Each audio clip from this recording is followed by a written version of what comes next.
Hi, hello, namaste. Welcome back to our channel, Balaji English Language Learners. Today's topic is present perfect tense. So let me share the screen with you so that you will be having a clear-cut idea. Yes. So present perfect tense.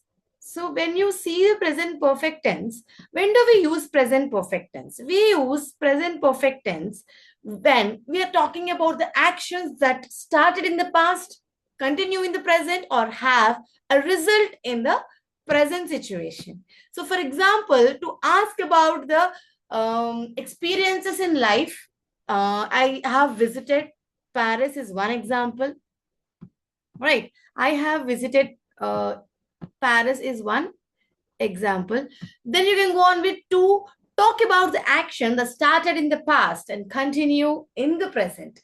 Example, she has lived here since 2018. To talk about the actions completed at an unspecified time in the past. They have finished their homework. To talk about the recent actions with a result in the present. I have lost my keys. I can't find them now. Right? So when we are using have with I, you, we, they, we use have when we are using he, she, and it. The main verb is the past participle, nothing but the V3 form of verb. Signal words you can see for the present perfect as if you see already, yet, just, ever, never, since, or for, so far, till now, recently. All these words comes under present perfect tense. So for example, if I give you the words like I have already done my homework.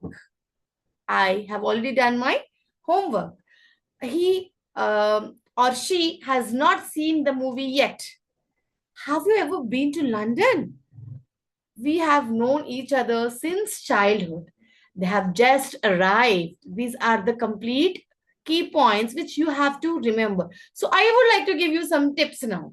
So for completed actions with specified time in the past, we use past simple tense. Example, I say, I visited Paris last year. For actions connected to the present, we use present perfect tense. For example, I have visited Paris. So the common mistakes which we do generally, I have went to school, wrong. We need to say, I have gone to school. Whenever we use have or has, we need to use the V3 form of verb, nothing but the past participle. So she has took the book. Has again taken. Very good. She has taken the book. We have seen him yesterday. We have saw him or we saw him. We have saw is wrong again. Correct. We saw him yesterday. That is simple tense. Like present or past simple only we use this type of things. So now I give you a Zabardast tip. The present perfect tense connect the past with the present. Remember, it connects the past with the present. It tells us something has happened and it matters now. I hope I am clear with today. See you tomorrow.